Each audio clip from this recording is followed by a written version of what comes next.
marwooyin iyo mudanayaal dhismihii siyaasadeed iyo safaaradii waxaa lagu wareejiyey Suleymaan Raxmatullaah Cumar maxamed cumar aadan iyo muuse xirsi faahiyana xabsiga ayay ku jiraan safiirkii lagu eedeeyay in uu safaaradda Hindiga ka iibiyana wuxuu u kictimay dhanka iyo galbeedka Soomaaliyana wax dawlad ahi kama jiraan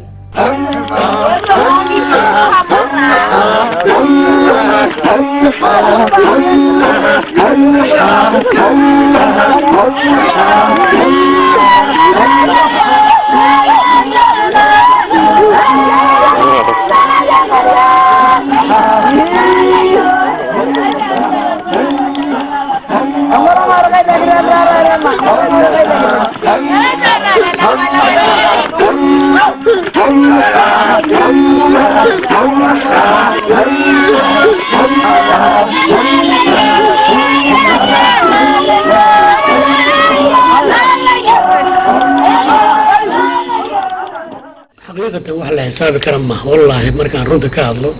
صوت أنا قيس كي بدي هرت بربر وين بوجست نور شيء دي بربر وين بوجست تين لك صاحب كي هذا مركان قبل أنا ما هو بقول بس بحبسنا لو حامي أنا يرير كيجي ينا لو حامي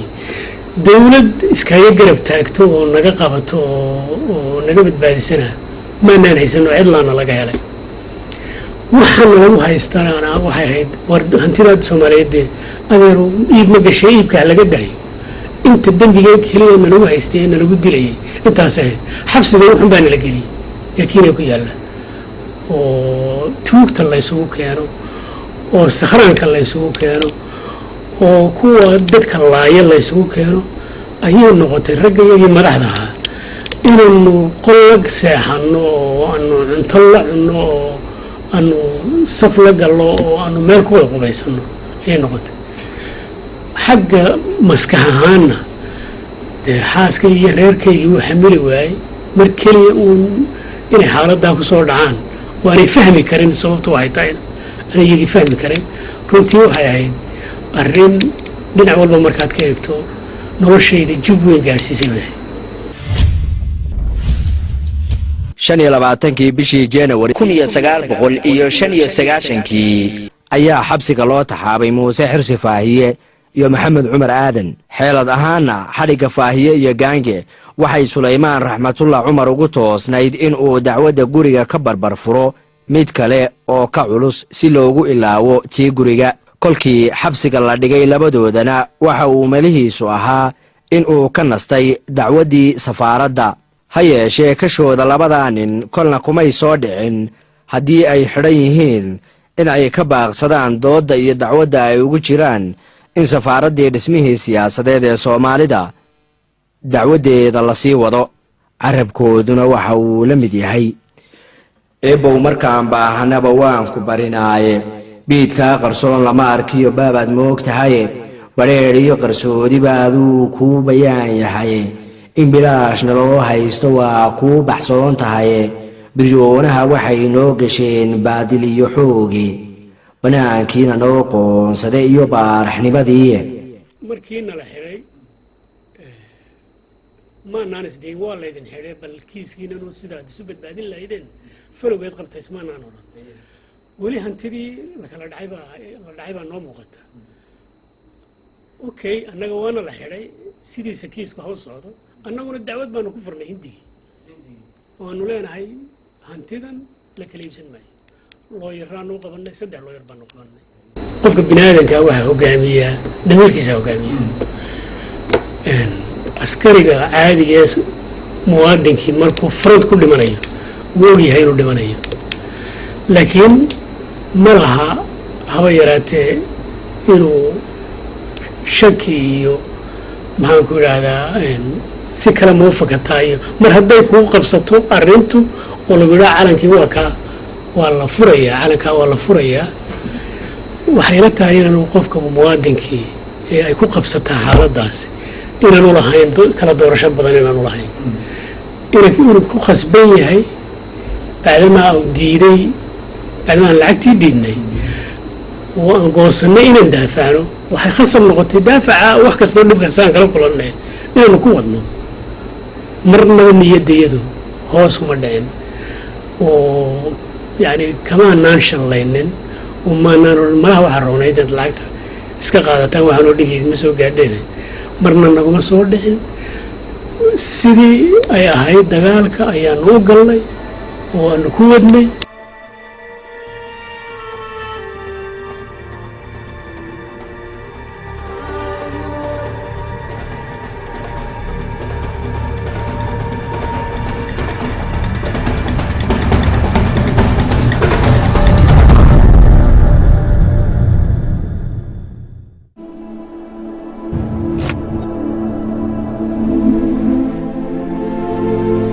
laakiin wixii noo yaallay hanti ahayd oo dhan ee ay qaadan karayeen qolada ciidamadii ee annagu hantidayada ahayd ama lacag ahayd ama ahayd maxaanku idhaahdaa hanti ay safaaraddu iska lahayd sida telefoonadii iyo raadiyihii weynaaye xidhiidhin jiray dalka iyo maxaanku idhahdaa kenya xidhiidhin jiray iyo wixii ay gacan ku qaadan karayeen ciidamadu nin walba xuushay oo ayax baa ka dhacday oo nin walba wuxuu gacanta la gaadhayay ayuu qaatay. dood hor leh ayuu qareenka maxamed ibraahim geeyey maxkamadda oo ay soomaalidu ugu doodayso labada nin ee la xidhay. muuse iyo maxamed waa laba diblomaasi sharafna leh, sidaasi daraaddeedna aan lagu dacweyn karin maxkamadaha dalka kenya ayay maxkamaddii ka soo jeediyeen. maxkamadda oo doodaa tixgelinaysa ayaa ka codsatay wasaaradda arrimaha dibadda ee dalka kenya in ay soo caddayso waxa ay dowladdu ka qabto doodaasi. marka ayaa u noqonay loorinta oo maartay ay ka difaacayeen. marka waxaan marka intii weli ay ka jawaabin dacwadaas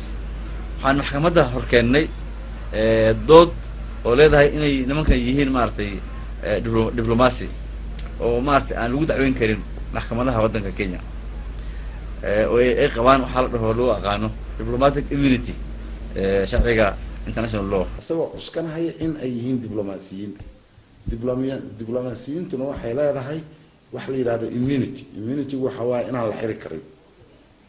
labadii ninna waa xiran yihiin. dareenkii dhinacyada kala duwan oo dhammi waxa uu ku foognaa dhanka wasaaradda arrimaha dibadda, waxaana la dhowrayay jawaab ka soo baxda dhanka wasaaradda. sulaymaan raxmatullah waxaa la ii sheegay in dharaaraha xaalku ku xumaa habeenkii waxa uu diyaarin jiray qoraallo si uu ugaga tun roonaado maxkamadda kooxdan soomaalida ah ee aan dowladda haysan. ganacsade xirfad badan oo lacagna haysta ayuu ahaa. waxaa qaydadaaro looyara u ahaa rag roog caddaaya oo la suuraysan karo in ay barqacad dhigooda dhabbada cagta u saari karaan.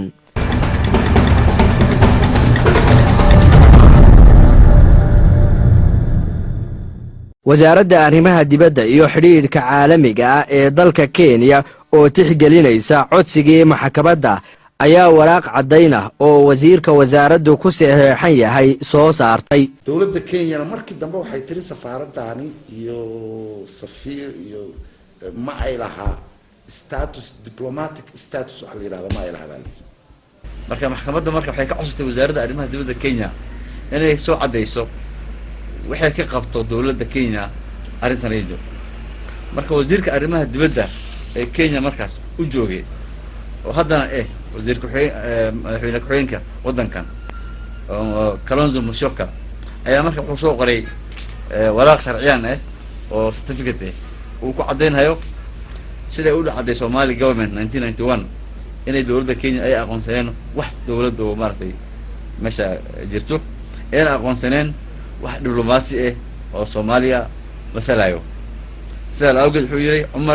Maxamed Cumar iyo Muuse Xirsi Faahiye waa in maartay sidii caadi loo dacweeyo oo isdifaacaan. anigoo ah mudane Stephen Kalonzo Musyoka wasiirka arrimaha dibadda iyo xiriirka caalamiga ee Jamhuuriyadda Kenya waxaan halkan ku cadeynayaa Soomaaliya waxa ay noqotay mid aan awoodin in ay la gasho Kenya xiriir diblomaasiyadeed ama ay ka howlgeliso xarun diblomaasiyadeed Kenya kadib markii ay xukuumadeedii burburtay 26 January 1991 markii laga saaray dalka madaxweynihii hore marxuum Maxamed Siyaad Barre. jamhuuriyadda Kenya lama laha wax xiriir diblomaasiyadeed dalka Soomaaliya mana aqoonsana jiritaanka safaarad Soomaaliyeed oo Kenya iyo diblomaasiyiintii hore ee Kenya joogay. marka loo eego xeerkii Vienna kadib burburkii xukuumadda ama dowladii rayidka ee Soomaaliya January 1991 maxamed cumar aadan muuse xirsi faahiye zaynab cali cusmaan ama cid kale oo kamid ah diblomaasiyiintii hore ee ka howlgeli jiray jamhuuriyadda Kenya una adeegayay dowladii Soomaaliya ma haystaan wax xasaanad ah oo diblomaasiyadeed iyada oo loo cuskanayo tallaabada qadarinta iyo xasaanada ee tirsigiisu yahay 179 sharciga Kenya iyo xeerka Vienna ee xiriirka diblomaasiyadda.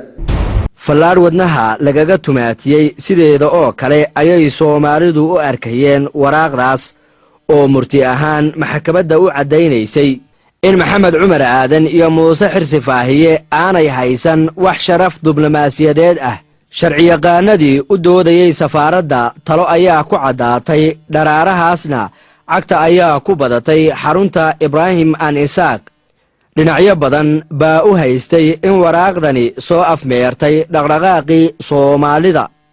xirfad ahaan dhinaca kale marka laga eego warqaddii ka soo baxday wasaaradda arrimaha dibaddu waxay dheef u yeelatay dacwaddii guriga oo haddii maxamed cumar aadan iyo muuse xirsi faahiye aanay lahayn wax sharaf diblomaasiyadeed ah laga soo bilaabo 1991 sidaasi leeg danjirihii safaaradda iibiyey August 1994 isaguna wax xasaanad diblomaasiyadeed ah ma laha, awoodna uma lahaan karo in uu ku takrifalo hanti qaran. dood israacsan oo aad moodo sidii baalfallaadhkii ayay Soomaalidu ka hor akhriday maxkamadda iyaga oo isticmaalaya isla xaashidii wasaaradda arrimaha dibadda ee Kenya ka soo baxday. aamus baa goobtii maxkamadda hantiyey. hal mar ayaa loo dhigraariciyey maxamed ibraahim oo ahaa qareenka u doodaya Soomaalida. gabagabadiina waxa uu codsaday in la masaxo gadashada aan saxda ahayn ee Sulaymaan Raxmatullah ku haysto hantidii qarankii Soomaaliyeed. xirfadda qareennada Soomaalidu ciyaartay dhimasho ayay ku ahayd dhinaca kale ee dacwadda. Sulaymaan iyo qareennadiisu waxay badiba doodoodu ku koobnayd oo ay ku yota'ayeen in ay sifo sharciya ku iibsadeen gurigan. ninkii danjiraha ahaa horta maxkamadda soo kama qaybgelinba waa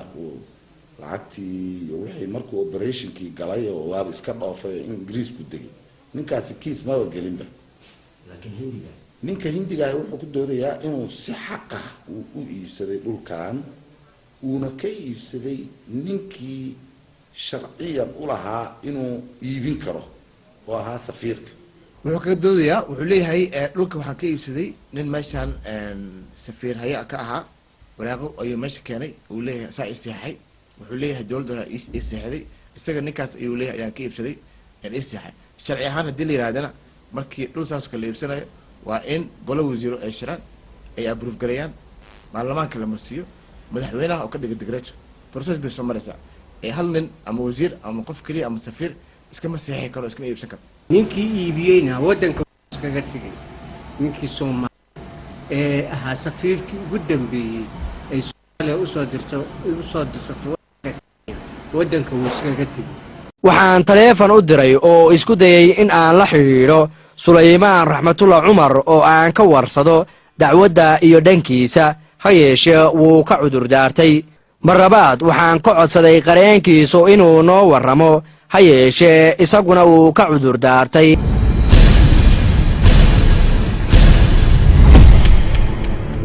labadii dhinac markii ay doodoodii dhammaysteen culayskii oo dhammi waxa uu fuulay qalinkii garsoorihii dhegaysanayay dacwadaha kala duwan.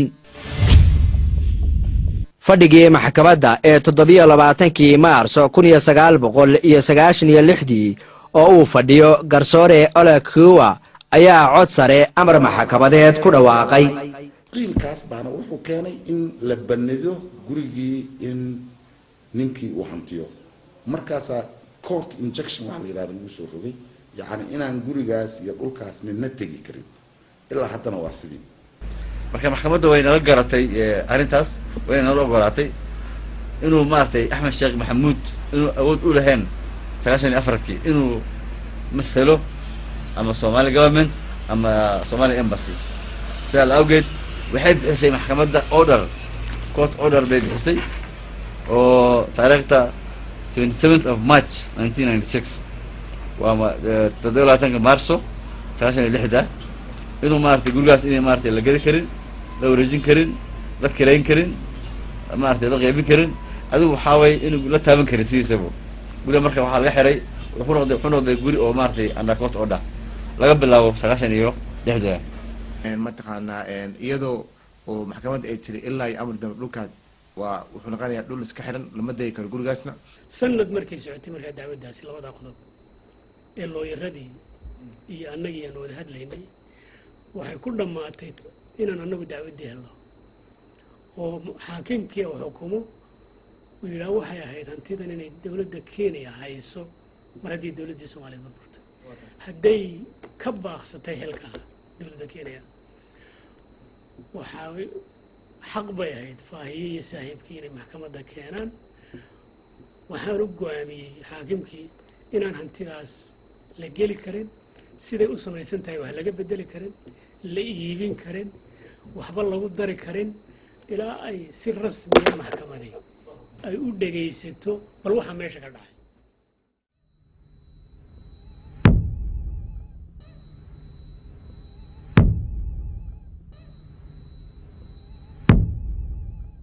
eedaysanayaasha kale ah sulaymaan raximatullah cumar iyo zariina sulaymaan cumar ama cid kasta oo wakiil ka ah waxaa laga mamnuucay in aysan iibin kirayn dayacin ama qaab kasta oo ay kula xaalayaan hantida sumadeedu tahay LRA 187 eber isbaaro 111 isbaaro 5 eber ilaa amar dambe oo ka soo baxa maxkamadda sharafta leh sidoo kale eedaysanayaasha kale ah sulaymaan raximatullah cumar iyo zariina sulaymaan cumar ama cid kasta oo wakiil ka ah waxaa laga mamnuucay inay ka dumiyaan wax dhismo ah ama ka taagaan dhisme ama ay ka fuliyaan wax dhismo ah ama ay qaab dhismeedkeeda ka beddelaan ama ay ka fuliyaan wax shaqo ah dhulkaas iyo hantidaas sumadeedu tahay LRA 187 eber isbaaro 111 isbaaro 5 eber ilaa amar dambe oo ka soo baxa maxkamadda sharafta leh inay eedaysanayaashu gacanta ku sii hayaan mulkiyadda dhulkaas in ay eedaysanayaashu u celiyaan dacwoodayaasha kharashkii ka galay dacwadda tan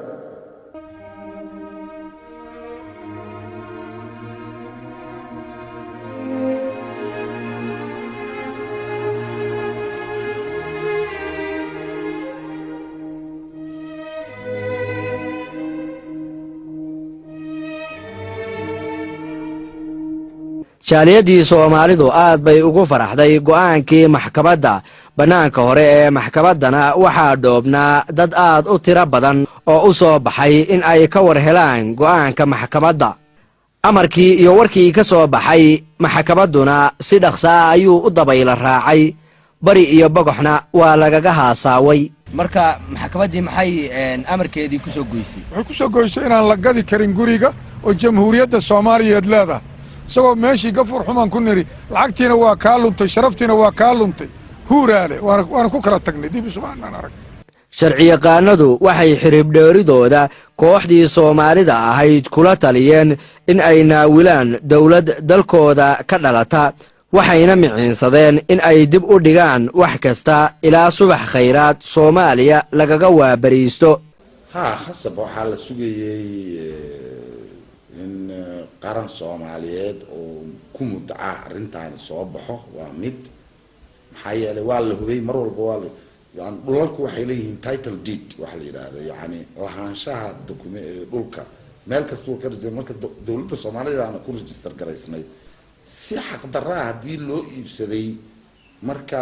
dawladda Soomaaliyeed markay soo baxdo bay ugu xoog badan tahay dhulkii marka in ugu muddaco marka saadaradeeda loogu dibdhigay keeska after kutoka 1996 ilaa iyo dawladdii Cabdiqaasim laga abuuray keeska maana laba dhigeysanin oo maartay waan dib u dhigaynay anakoo maartay rajaynayno inay dawlad maartay dhismi doonto aan maartay aan ku wareejino arrinta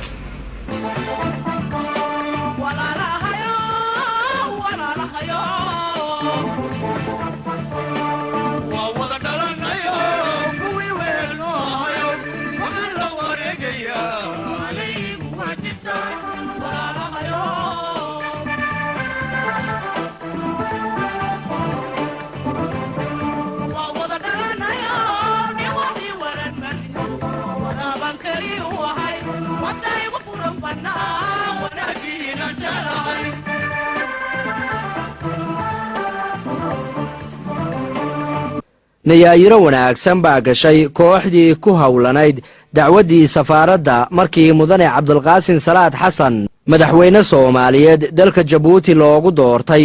judhiiba waxay ku wargeliyeen dacwaddii safaaraddu halka ay marayso iyo waxa looga baahan yahay dowladda uu hogaamiyo marka alxamdulilah waa kii ay dhacday carta conferenceka dowladda cabdiqaasin salaad baa yaa la dhisay marka waxaan la kulanay ra-iisul wasaarihiisa professor khaliif galeer ani iyo maxamed ibrahim iyo axmed naasir oo marka lawyer u ahaa safiiradda waan siinay briefing report arrinta meeshay marayso waxaan ka codsanay inuu maaragtay dowla to dowlo inuu maaragtay dowladda uu arrintan maarata kusoo qaado maadaama dowladda ay awood u leedahay meeshii musuqmaasuqnimo lagu gatay ama lagu kala wareejistay inay dib u celiso oo maaragtay ama meeshii xaqdaro lagu qaatay inay dib u celiso waxaan ka codsanay inuu maaragtay inuu dowladda uu ka codsado inay awooddeeda isticmaasho arrintan ay kusoo celiso gurigeeda Somali government nasidaro waxba ka qabanin waxaa kaloo hata aan siinay briefing oo aan la hadalnay marxuum maxamed ibrahim cigaal oo asna marka ahaa madaxweynaha dowladda somaliland oo asna noo imaaday oo aan siinay briefing oo reportka aan siinay odayaal badan oo maaragtay madax baan arrintanida la socday la yidhaahdo waa ka dambaysayna cabdiqaasim bay la soo kulantay cabdiqaasim baan u tagnoon ku niri guriga kan wax ka qabo warqad buu u qoray ninka la dhihi jiray aram mooy cid daba gashay iyo cid dhaqaajiday ma jirto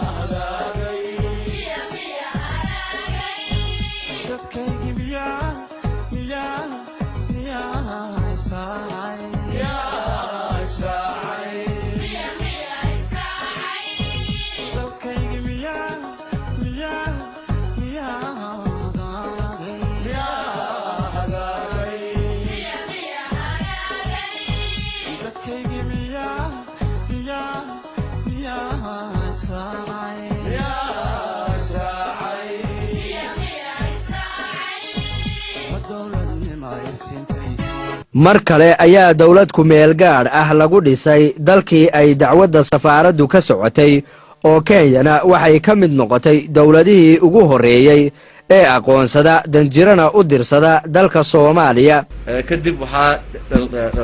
dhalatay dowladda cabdullaahi yuusuf oo lagu doortay kenya marka waxay noqotay dowladihii u hore oo maaragtay aqoonsado dowladda cabdullaahi yuusuf waxayna magacaabatay ambassador maxamed cabdi afey oo inuu ambassador u yahay kenya to Somalia laakiin nasiib darro isla markii oo Soomaaliya may keensanin ambassadorkooda oo safiirkooda oo Kenya u joogo annaga dowladdii hore mataqaanaa madaxweynaha hore cabdullaahi yuusuf mar halkan u yimid waa u sheegnay mataqaanaa madaxweynaha kibaab kala hadlay dowladda halkan waa kala hadalnay dhinaca soomaalida qareennadii gacanta ku hayay kayska safaaraddu waxay aad u jeclaysteen in si dhaqso ah dowladda soomaaliya danjiro ugu soo dirsadaan dalka kenya si ay dacwaddu ugu fududaato 19 oktoobar 2007 ayaa maxamed cali ameeriko loo magacaabay danjiraha soomaaliya u fadhiya dalka kenya waxa uu judhiiba u tafaxaytay sidii uu u meelmarin lahaa dacwaddii safaaraddii hore ee soomaaliya marka kadib waxaa la magacaabay maxamed cali nuur oo loo aqaano americo inuu noqdo safiirka soomaaliya u joogo kenya mar haddii marka uu ugeeyey markuu ugeeyey waraqihiisa u geystay madaxweynaha waddanka Kenya oo laga qaabilay waraqihiisa wuxuu noqday qof maarta officially iyo maarta si rasmi ah u mithali karo dawladda iyo qadadka Soomaaliya waxaa dhacday in markii aniga la magacaabay halkan Kenya aan dacwadii meesha ka sii waday anoo kaashanaya dawladda ku meel gaarka ah maxkamaddii dacwadii baa xoog sii gelinay dawladda Kenyana waa u sheegnay waxayna noo ballan qaaday inay gacan u siinayaan ayagana qirtay in wax si qalad ah lagu iibsaday oo dhul waddan uu leeyahay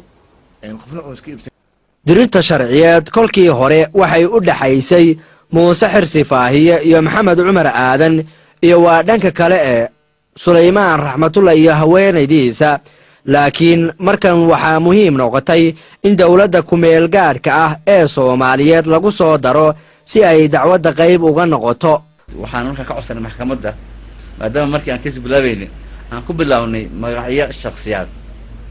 maadaama ay jirin dawlad waqtigaas 1995 kaas waxaan ku furnay dacwada magaca muuse xirsi faahiye iyo maxamed cumar oo ayagoo maartay mathalayeen sharciga dadka Soomaaliyeed markii la magacaabay maxamed cali nuur marka waxaan ka codsanay dawladda maxkamadda inay ku soo darto dawladda Somali government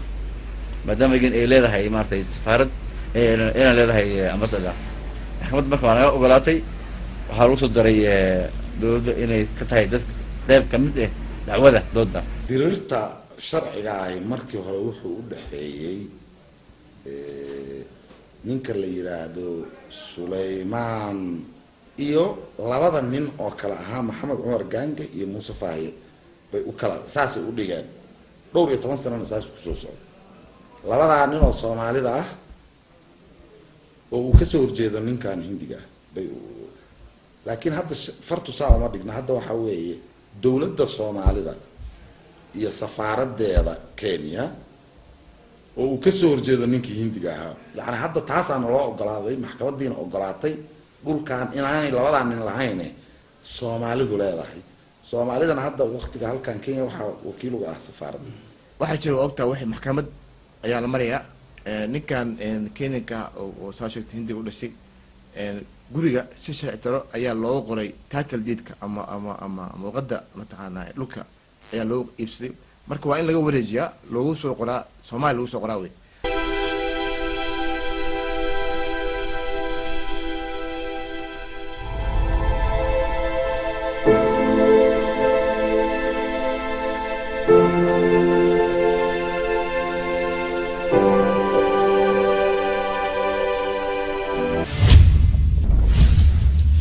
bil walba waxaa nala keeni jiray ama 15 cisho mar baa nala keeni jiray oo xabsigana laga soo kaxin jiray 3 sano iyo 3 bilood markay socotay ayaa xaakimkii kale ee dacwadan kala hayay isaguna uu soo saaray xukun uu ku cadeynayo in mu'aamarad naloo sameeyay oo aniga iyo saaxiibka iyo xaaskaygaba waxaan ku xidhnayna ay tahay mu'aamarad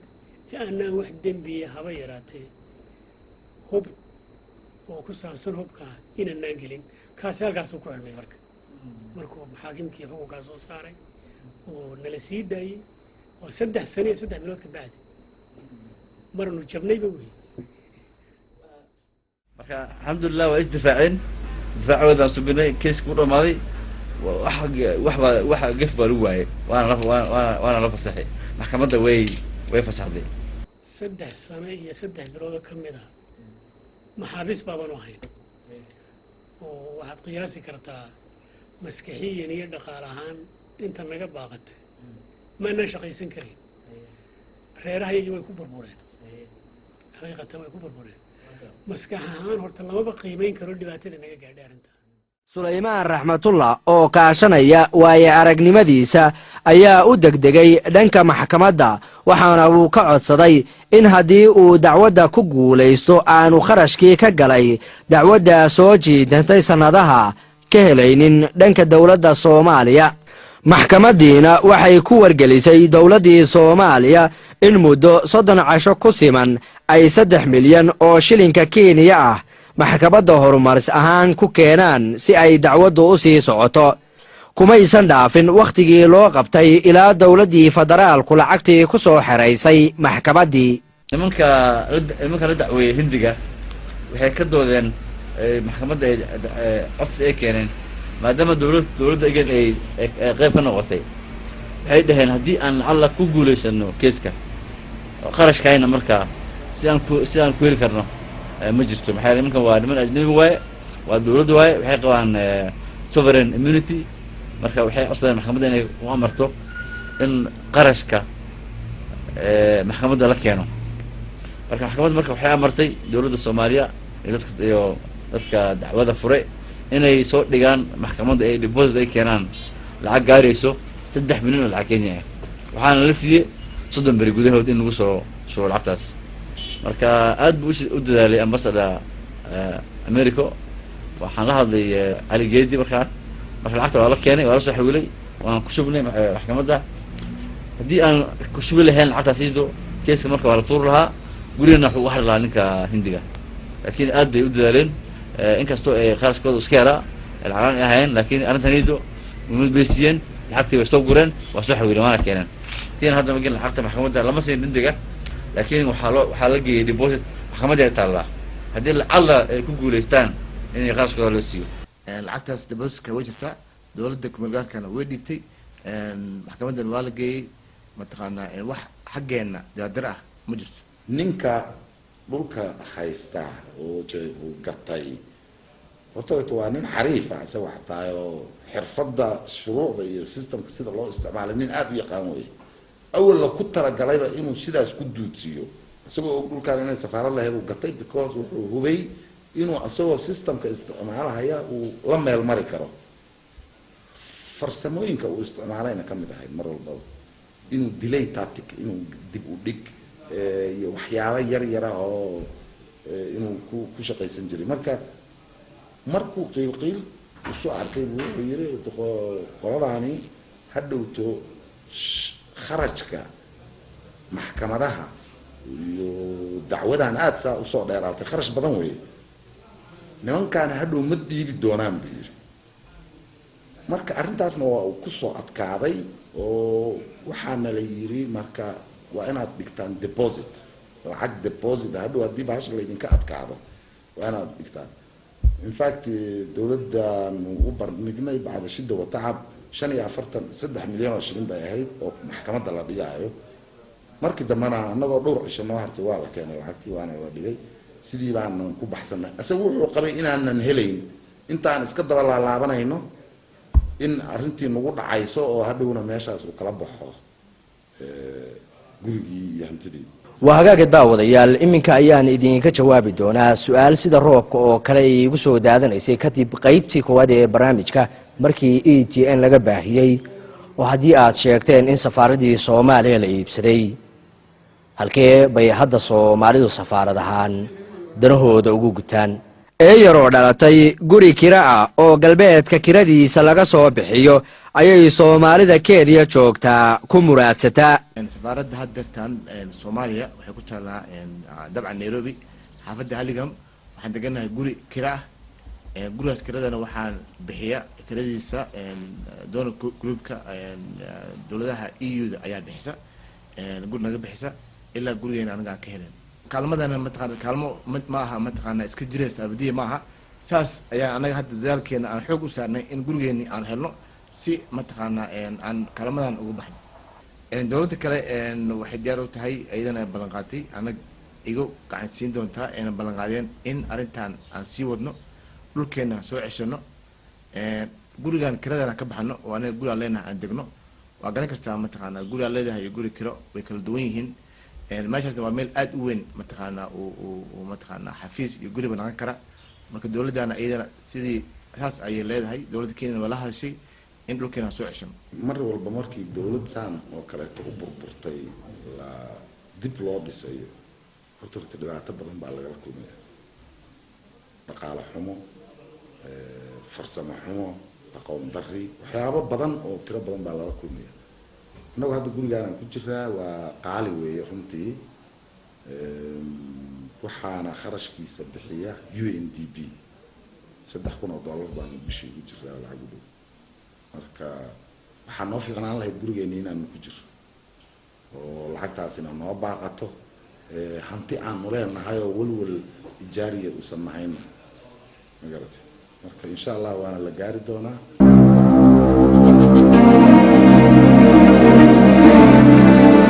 halkaas salka dhigi lahaa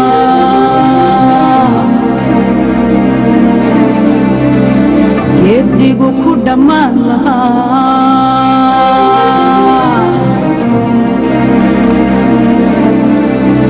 miyaanay dhowayn karo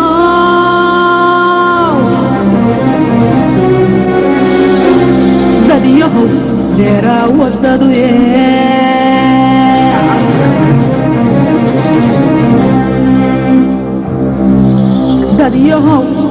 dadyahow dheeraa wadadu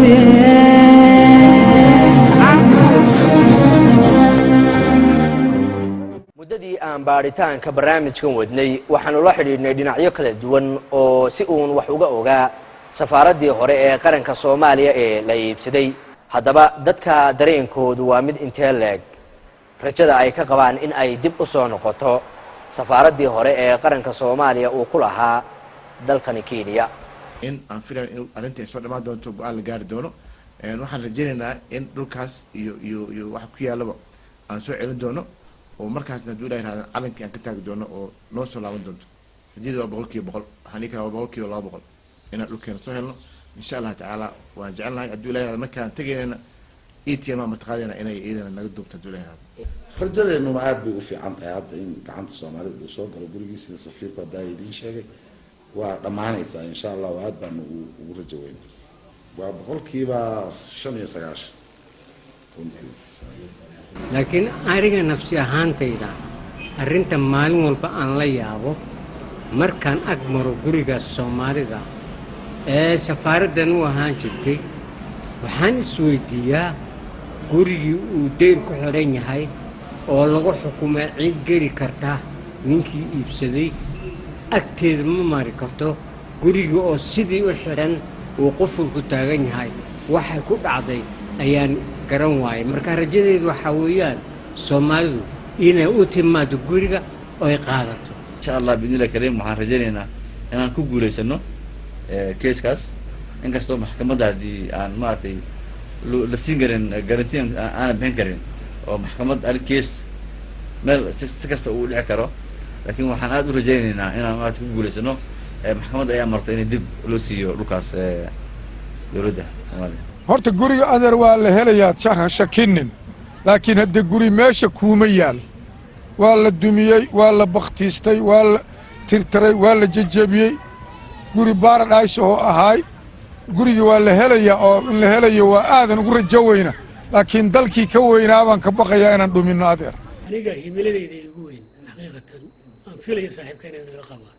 waxa weeyaan markiina la xidhayay calanka Soomaalida laga dejiyay safaaradda annagoo sidaa warkiina loo dejiyay calaamadda qaranku leeyahay ee labada shabeellana waa laga fujiyey oo nin qosley oo Kenyaati ah ayaa ka fujiyey runtii wayna xanuujisay himiladeyda ugu weyn waxa weeyaan calankana in halkiisii la suro calaamadda labada shabeellana meesheedii lagu dhajiyo intaa haddaan arko waa sabraya oo wixii dhibayga gaadhay haba ka yaabay haddaan intaa arki lahaa mar calankiiyo birtii lagu celiyey iyo calaamaddii labada shabeelle ee calaamadda qaranka Soomaaliyeed astaanta Soomaaliyeed oo meeshii ninka qoslayay oo screw driverka intuu qaatay ka fujiyey halkeedii lagu celiyo intaas aniga ii noqon lahayd horta sabir siinta ugu weyn